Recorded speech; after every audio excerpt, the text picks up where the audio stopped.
저와 여러분이 인도받을 말씀은 요한복음 1장 12절에서 13절입니다. 주보 제일 뒤에 나와 있습니다. 우리 한 목소리로 같이 한번 읽어보겠습니다. 영접하는 자 곧 그 이름을 믿는 자들에게는 하나님의 자녀가 되는 권세를 주셨으니 이는 혈통으로나 육정으로나 사람의 뜻으로 나지 아니하고 오직 하나님께로부터 난 자들이니라. 아멘. 부름받은 그리스도인이란 제목으로 말씀 증거하겠습니다. 우리 옆에 분과 인사 나누겠습니다. 하나님 자녀의 축복을 누립시다. 자, 오늘부터는 요한복음 강의를 다시 시작하겠습니다. 아마 이제 이번 주나 늦어도 다음 주 초에는 간판이 새로 바뀔 겁니다. 교회 이름이 이제 바뀌는 거죠. 좀 새롭게 시작하는 마음으로 교회 이름도 변경되어지고 또 그 시간표에 맞추어서 하나님께서 이 지역에 사는 또 많은 분들을 붙여주실 것입니다. 그래서 새 가족에게 전달해야 되고 어떤 저와 여러분들이 아주 기본적으로 또 기초로 가지고 있어야 될 말씀 또 성경을 얘기한다면은 요한복음이 가장 쉬우면서 가장 중요한 내용을 포함하고 있습니다. 마태복음은 아무래도 마태가 유대인을 향해서 적은 내용이죠. 그래서 이 그리스도가 왕으로 오신다라는 관점으로 성경을 기록했습니다. 마가복음은 종으로 오셔서 우리 죄를 용서하시는 분으로 오셨다라는 관점이 있습니다. 누가복음은 이제 유대인이 아니라 이방인을 향해서 적은 성경입니다. 그러다 보니까 하나님이신데 사람으로 오셨다라는 관점으로 성경을 기록했습니다. 요한복음은 유대인이든지 헬라인이든지 누구는 상관없이 예수님은 하나님이시다라는 관점으로 기록해 놓았습니다.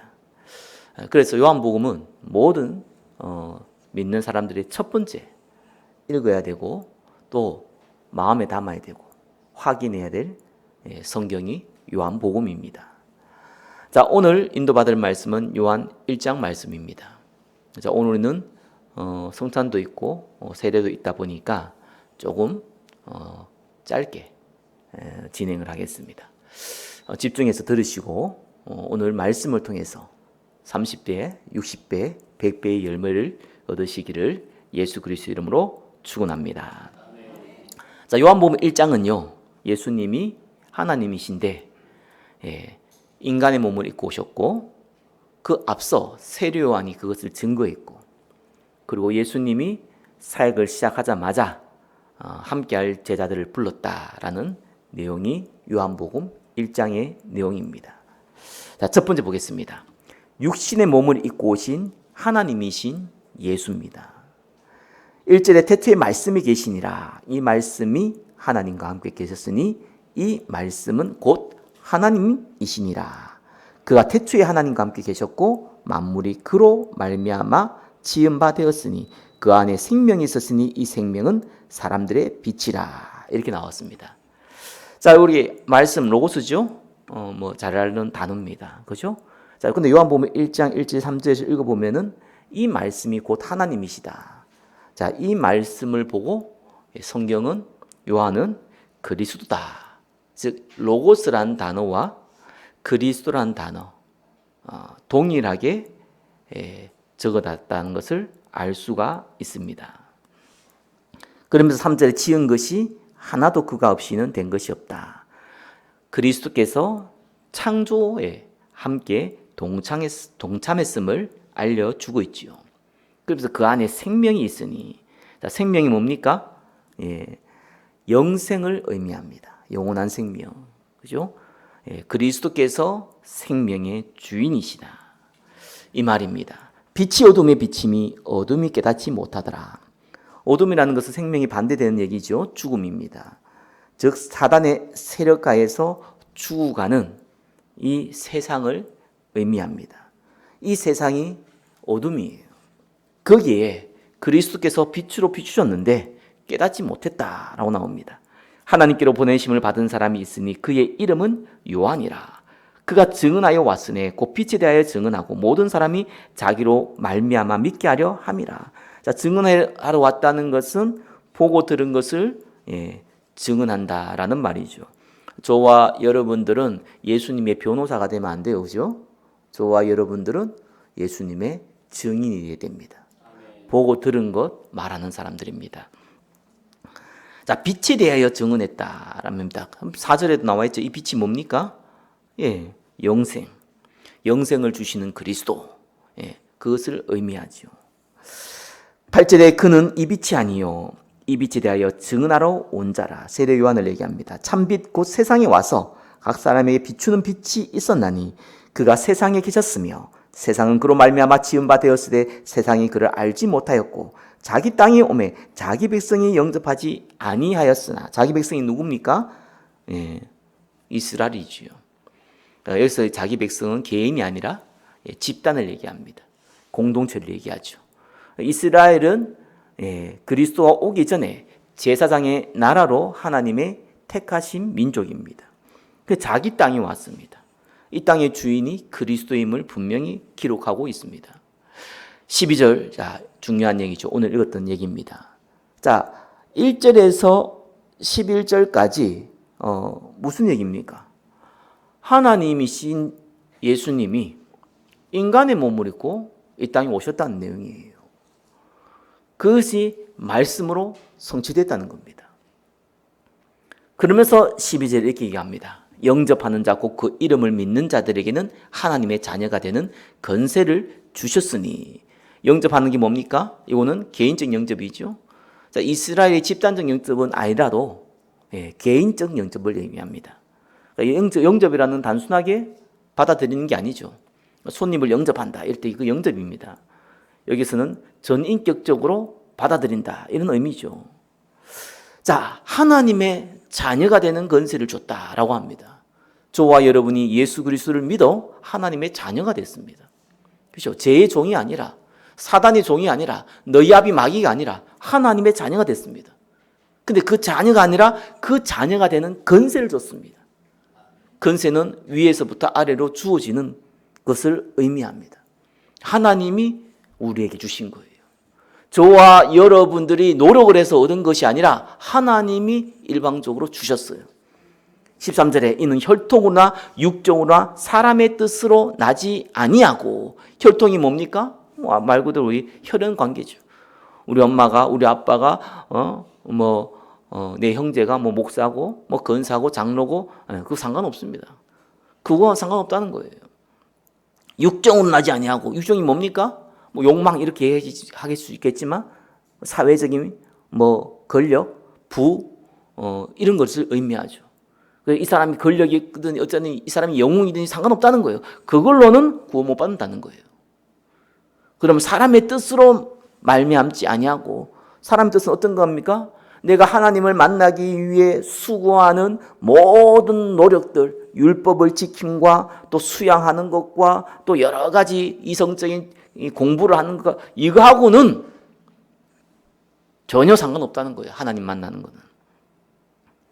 그래서 혈통, 육정, 사람의 뜻으로는 안 된다. 뭐가 안 된다는 겁니까? 하나님의 자녀가 될 수 없다. 오직 하나님께로부터 난 자들이니라.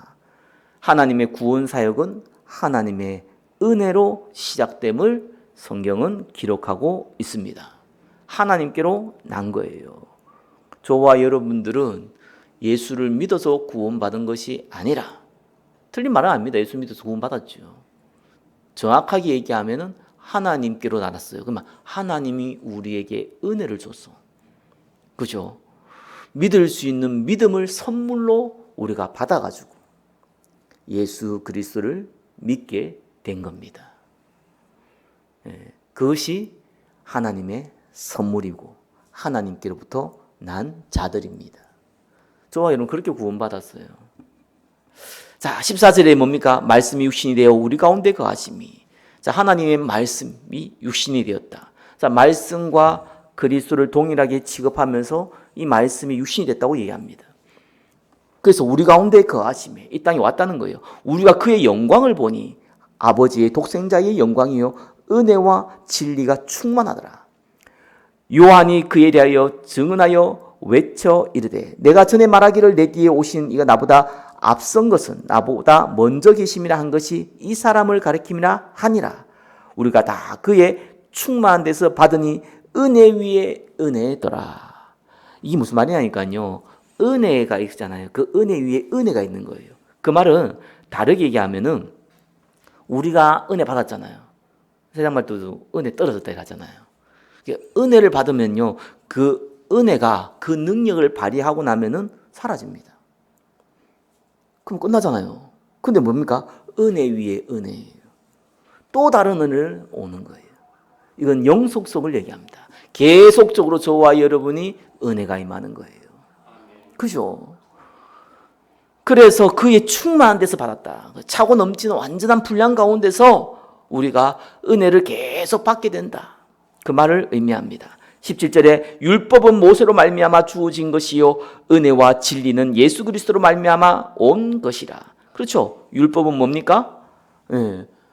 죄를 깨닫게 하고 노력으로는 절대로 하나님 만날 수 없구나. 그래서 내가 그리스도를 붙잡아야 되는구나 라는 것을 알게 하는 몽학선생이죠.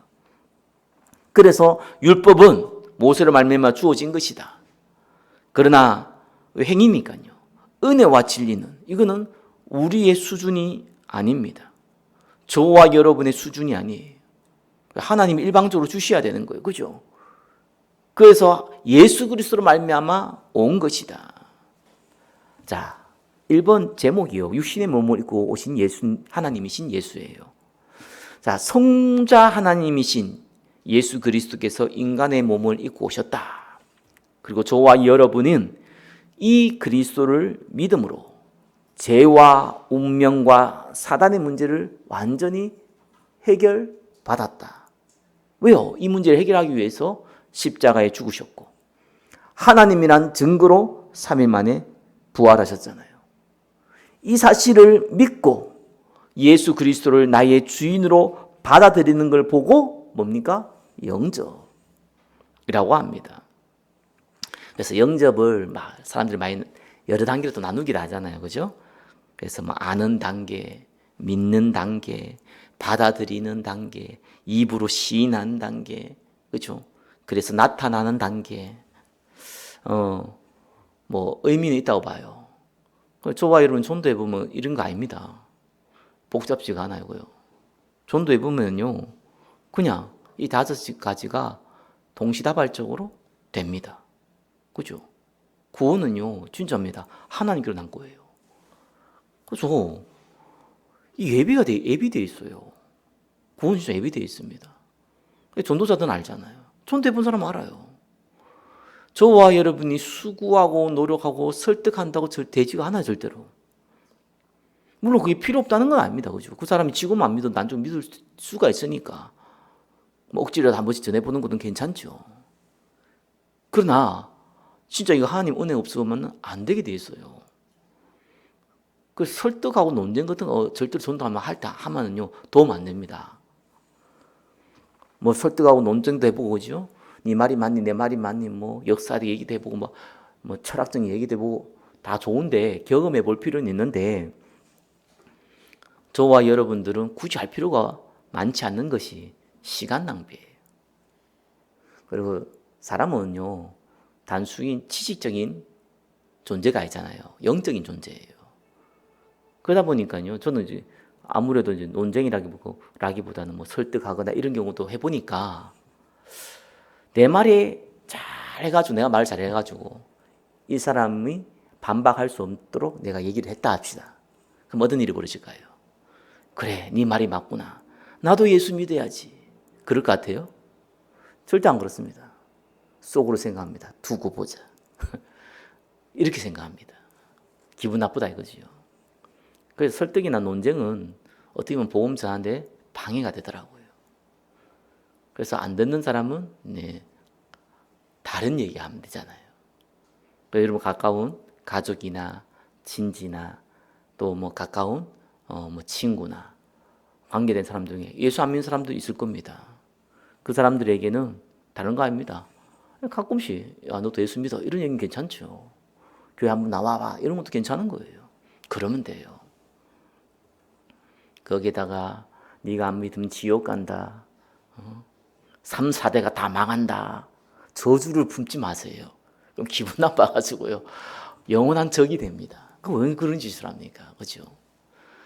근데 사람은 참 어쩔 수 없대요. 하나님의 은혜를 받아보면은요. 전혀 안 믿을 사람들이요. 믿게 되고요. 저 사람은 진짜 법 없이도 살 사람 같은데요. 안 믿어요. 참 보면 신기합니다. 그래서 저와 여러분들은요. 하나님의 은혜로 된 사람. 하나님이 은혜를 주고자 하는 사람. 그 사람을 찾는 거 보고 전도라고 하는 겁니다. 그래서 1번은 무슨 얘기입니까? 저와 여러분은 하나님의 은혜를 받았어. 전도되었어요. 감사한 겁니다. 하나님의 은혜를 받은 여러분을 축하합니다. 두 번째죠. 예수께서 그리스도임을 증거한 세례 요한입니다. 유대인들의 예루살렘 제사장들과 레위인들을 요한에게 보내어 19절입니다. 네가 누구냐 물을 때에 요한의 증언은 이러하니라. 자, 24절에 보면은 이 유대인들이 누구냐니까 바리새인들이에요. 자, 바리새인들이 보내서 이 세례 요한에게 물었습니다. 네가 누구냐? 이거 왜 물을까요? 네가 누군지 궁금해서 물었을까요? 아니죠. 뭐 궁금한 것도 있을 수 있겠습니다. 많어도 진짜 뭐 묻는 목적이 있잖아요. 지금 바리새인들은 모든 기득권을 갖고 있습니다. 그 기득권의 근원이 어디입니까? 이스라엘 사람들의 신임을 통해서 얻게 되는 기득권이에요. 그런데 이스라엘 사람들이 지금 많은 사람들이 세례 요한한테 가는 거예요. 세례 받으려고.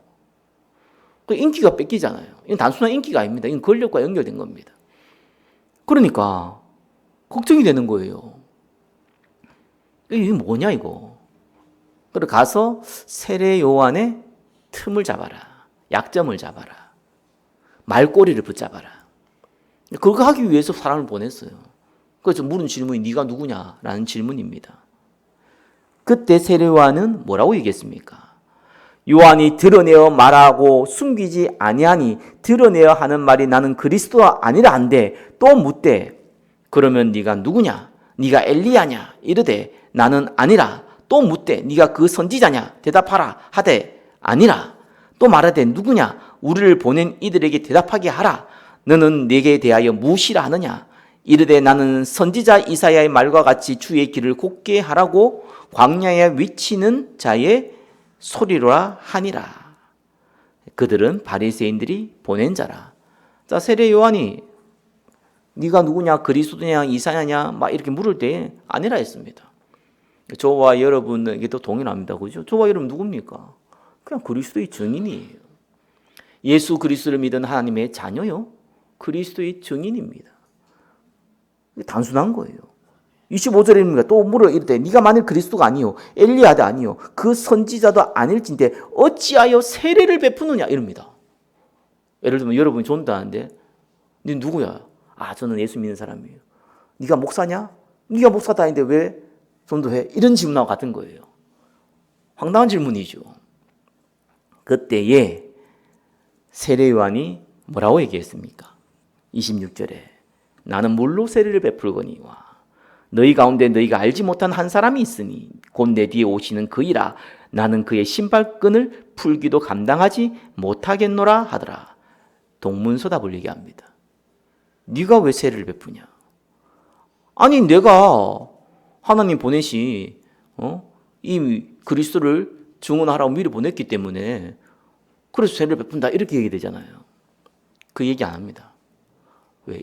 이건 필요 없는 얘기예요. 쓸데없는 얘기예요. 그래서 나는 물로 세례를 베푼다. 아니 네가 물로 세례를 베푼 거 모르는 게 다 알고 있지. 그걸 왜 하냐 이거예요. 그 질문에 대한 대답을 안 했어요. 할 필요가 없어요. 복음 전하다 보면요, 정말 이상한 사람들 많습니다. 뭐 저게 신문에도 나오고 가끔씩은 거죠. 뭐 비리 목사나 뭐 성비리, 뭐 재정 비리, 이런 목사들이 가끔씩 대중 매체를 통해서 나오잖아요. 막 그거 가지고 질문한 사람들도 의외로 많습니다. 심지어 뭐 개독교 한 사람도 많고요. 뭐 어떤 사람은 뭐 아예 예수 믿으면 뭐 믿기 전에 이미 뭐 하나님 예배해 놨다며 뭐 이런 예정설까지 얘기하는 사람도 있고요. 다양합니다. 거기에 대해서 저와 여러분이 지식이 있다고 할지라도, 답을 할 수 있는 능력이 있다고 할지라도 하지 마세요. 뭐 물론 저와 여러분이 복음 전할 마음이 없으면 아무 상관이 없는데, 복음 전할 마음이 있으면은 아예 그런 질문에는 대답할 필요가 없습니다. 오히려 거기에는요, 동문서답을 하시는 게 맞습니다. 동문서답이라는 게 엉뚱한 얘기하는 게 아니잖아요, 그죠? 그리스도 증거하는 동문서답하는 거예요. 왜? 지금 이 사람들이 묻는 목적이 있잖아요. 그냥 그 목적에 잡혀버리면은 동일하게 그 사람 수준밖에 안 돼요. 네, 그 사람이 필요한 걸 얘기해 줘야 돼요. 그렇죠? 그 사람이 필요한 걸 얘기해 줘야 돼요. 그게 동문서답 같이 동문서답이 아니에요. 그 사람이 필요한 게 뭡니까? 바리새인이 보내서 세례 요한의 책을 잡으라고 보냈지만 그 사람에게도 동일하게 누가 필요합니까? 예수 그리스도. 그래서 예수 그리스도 얘기하는 거예요. 그래서 부동산 하시는 분들도요, 보니까 질문을 하면요, 답을요, 부동산과 연결해서 답을 해요.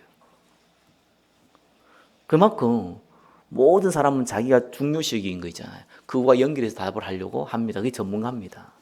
저와 여러분들은 예수 그리스도의 전문가가 되시기를 예수 그리스도의 이름으로 축원합니다.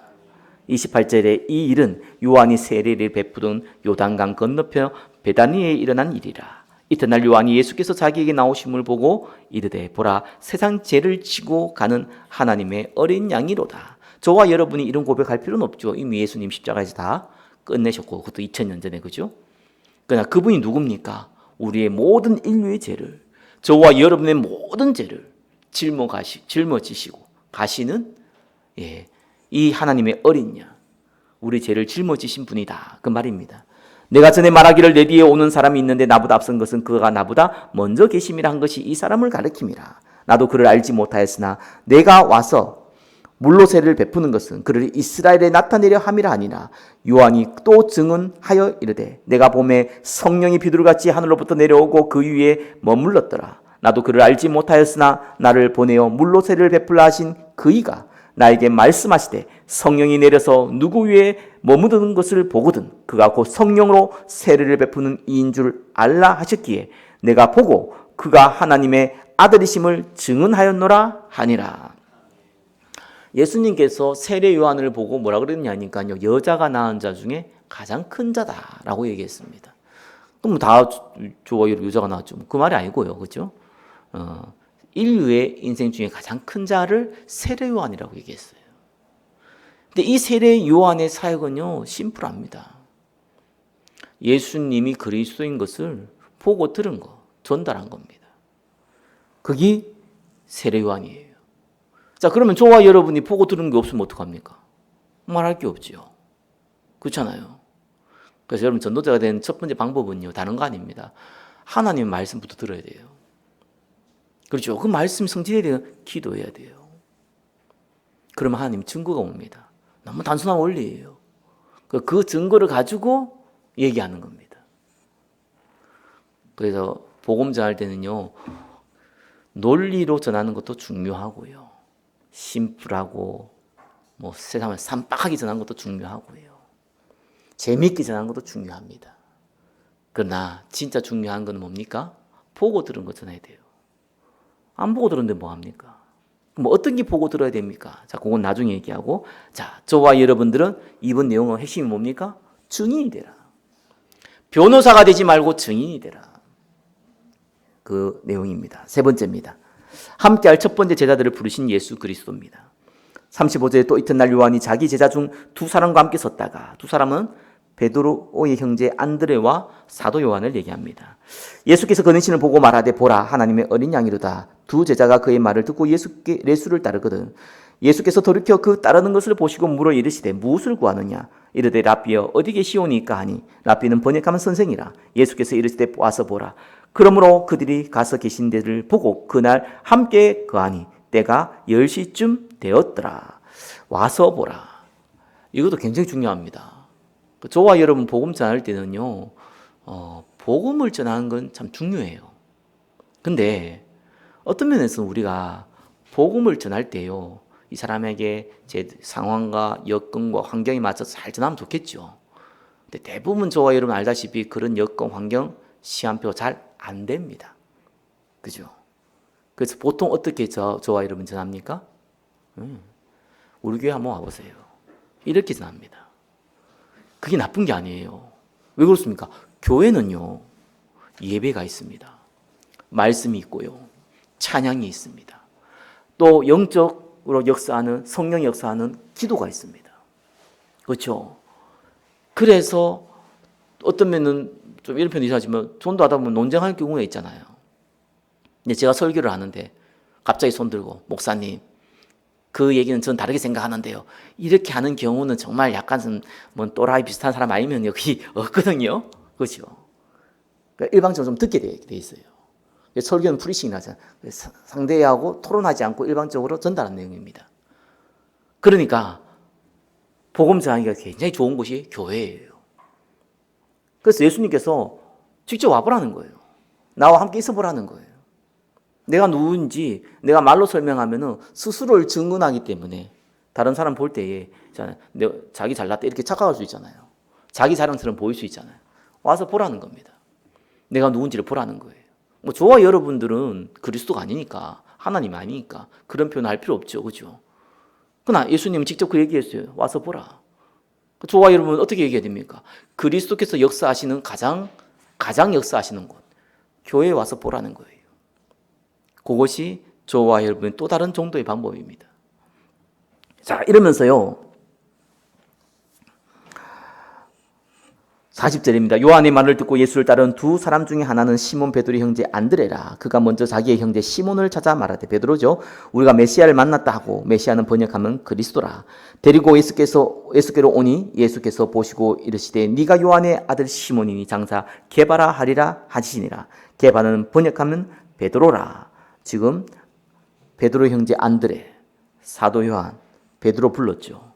그리고 나서 43절에 이튿날 예수께서 갈릴리로 나가려 하시다가 빌립을 만나 이르되 나를 따르라니. 그죠? 빌립은 안드레와 베드로와 한 동네 벳세대 사람이라. 자, 빌립까지 불렀습니다. 빌립이 또 나다렌을 찾아갑니다. 나다렌을 찾아가서 이르되 모세가 율법에 기록하였고 여러 선지자가 기록한 그 일을 우리가 만났으니 요셉의 아들 나사렛 예수니라. 자, 나다나엘은 성경의 12제자 중에 바돌로메와 동일한 인물이다라고 많은 분들이 그렇게 추정합니다. 그때 46절에 나다나엘이 이렇게 얘기합니다. 자, 이건 배운 사람이에요. 성경을 연구한 사람입니다. 나사렛에서 무슨 선한 것이 날 수 있느냐 이랬습니다. 왜요? 왜? 이 바돌로메는 율법을 연구한 자였기 때문에 메시아가 유다 베들레헴에서 탄생할 것을 알고 있었죠. 미가서 5장 2절에 나오니까. 근데 나사렛에서 있으니까 뭐 그냥 단순하게 생각하기는 태어난 것은 베들레헴에 태어난 예수님 베들레헴에 태어났잖아요. 근데 그걸 어떻게 압니까? 나사렛 사니까 그때 시대는 그 동네에서 태어나서 그 동네에 자라다 그 동네에 죽는 것이 99.9%의 사람들이거든요. 그러니까 나사렛에서 무슨 선한 것이 날 수 있냐라고 얘기한 거예요. 그때에 뭐라고 얘기했습니까? 예, 이 빌립이 이르되 46절에 와서 보라. 동일하죠. 성령이 역사하고 하나님의 말씀이 역사하는 곳을 와서 봐라. 최고의 전도의 방법이에요. 예수께서 나다들에게 자기에게 오는 것을 보시고 그를 가르쳐 이르시되 보라. 이는 참으로 이스라엘 사람이라 그 속에 간사한 것이 없도다. 자, 하나님께서 은혜를 받은 사람은요, 하나님으로부터 증거를 얻게 됩니다. 하나님의 음성을 듣게 돼요. 나다나엘이 때에 갑자기 이 얘기하니까요. 나다나엘이 저 사람 이상한 사람이다. 두 번 다시 가까이 하면 안 되겠다. 이럴 수도 있잖아요. 그래서 교회 오는 거는요, 저와 여러분 설득으로 올 수 있어요. 근데 교회 남는 건 다른 얘기더라고요. 그죠? 그리고 예복을 입는 건 다른 얘기예요. 구원받는 건 다른 얘기예요. 그러니까 성령 역사한 곳에 갔는데 하나님 예배된 사람 어떤 일이 벌어집니까? 나다엘처럼요, 다르게 반응을 해요. 어떻게 나를 아시나이까? 예수께서 대답하여 이르시되 빌립이 너를 부르기 전에 네가 무화과 나무의 아래에 있을 때에 보았다라고 합니다. 나다엘이 대답하되 랍비여 당신은 하나님의 아들이시요 당신은 이스라엘의 임금이로소이다. 어떻게 보면은 이 좀 뭐랄까요, 어떤 기적이나 표적을 일으키는 거 아니잖아요. 그냥 나다엘의 속마음이 간사한 게 없다고만 얘기했어요. 근데 나다엘이 쉽게요, 뭐라고 얘기했냐니까 당신은 하나님의 아들이시요 당신은 이스라엘의 임금이소이다. 이 표현은요, 베드로가 얘기했던 주는 그리스도시요 살아계신 하나님의 아들이십니다가 동일한 표현입니다. 그러니까 은혜 받은 사람은요, 같은 말을 들어도요 다르게 반응을 합니다. 좀 더 해보면 알잖아요. 예수 얘기하면은 시끄럽다, 니나 믿어라 이런 사람도 있고요, 그죠? 예수 믿으라고 얘기하니까 내가 옛날에 교회 다녔는데 요즘은 무슨 일 때문에 못 다니 이런 사람도 있고요, 그죠? 예수 믿으라고 얘기했더만요, 목사님 앉아보십시오 이런 사람도 있고요. 같은 내용인데 다르게 반응합니다. 그게 하나님의 은혜입니다. 그게 은혜 받은 자와 은혜 받지 못한 자의 차이입니다. 자, 50절에 예수께서 대답하여 이르시되 내가 너를 무화과 나무에서 보았다 함으로 믿느냐? 이보다 더 큰 일을 보리라. 또 이르되 진실로 진실로 너희에게 이르노니 하늘이 열리고 하나님의 사자들이 인자 위에 오르락 내리락 하는 것을 보리라 하시니라. 자, 예수님께서 사역을 시작하자마자 세례 요한으로부터 이 세례를 받자마자 첫 번째 하신 일이 뭡니까? 함께 할 제자들이었습니다. 함께 할 동력자들이죠. 저와 여러분들이 예수님이 하나님이시구나, 예수님을 믿을 때 하나님의 자녀가 되는 거구나, 하나님이 나에게 이런 있는 증거를 주시구나. 그래서 저와 여러분들은 이 시대에 증인으로, 제자로 쓰임받아야겠구나 라고 그렇다면은 저와 여러분들은 지금부터 그 응답을 받을 자격과 스타트가 이미 된 것입니다. 그래서 세 번째는 딴 거 아닙니다. 저와 여러분이 그리스도의 제자예요. 또 저와 여러분이 교회로 따지면 겨자씨 교회, 다음 주부터는 기쁨의 교회죠. 기쁨의 교회의 첫 열매이십니다. 우리 교회가 완전히 새롭게 시작하는 마음으로 시작이 됩니다. 그래서 개인적으로도 굉장히 새롭게 시작하는 마음입니다. 그래서 어떤 생각을 갖고 있냐? 지금 오신 분들은 그리스도의 제자는 당연한 것이 있지만 우리 기쁨의 교회, 겨자씨 교회의 첫 열매다. 그리고 저의 제자가 아니라 동력자들이다. 여기 있는 분들이 동력자로 겨자씨 교회, 또 다음 주부터는 기쁨의 교회로 쓰임 받으시기를 예수 그리스도 이름으로 축원합니다. 자, 오늘은 입교가 있고요, 또 세례도 있고요, 또 성찬도 있습니다. 원래 갈 때 다 같이 하거든요. 장로님도 계시고 하니까 같이 하면 되는데 제가 마음에 이런 생각이 들더라고요. 예수님도 혼자 하셨잖아요. 그래서 제가 예수님 아닌데 처음이잖아요. 그래서 처음 할 때는 혼자 해야겠구나. 그래서 제가 다른 사람 도움 없이 제 혼자 다 하겠습니다. 제가 다 기도하고 제가 다 분병할 건데 분장할 건데 제가 다 먹는 게 아니고 제가 직접 돌리겠습니다. 시간이 조금 가겠지만 좀 특별한 의미를 가지고 처음 시작하는 마음을 가지고 여러분들이 다 함께 인도받으시길 바랍니다. 기도하겠습니다. 하나님 감사합니다. 그리스도와 함께 십자가에서 죽고 그리스도와 함께 부활하고 그리스도와 함께 인도받으며 그리스도와 함께 쓰임받기를 원합니다. 하나님 자녀가 되는 축복을 주셨고 증거를 주셨고 전도자의 사명을 감당할 사명을 주셨사오니 한 주간 그 응답 가운데 인도받게 하옵소서. 예수 그리스도의 이름으로 기도드립니다. 아멘.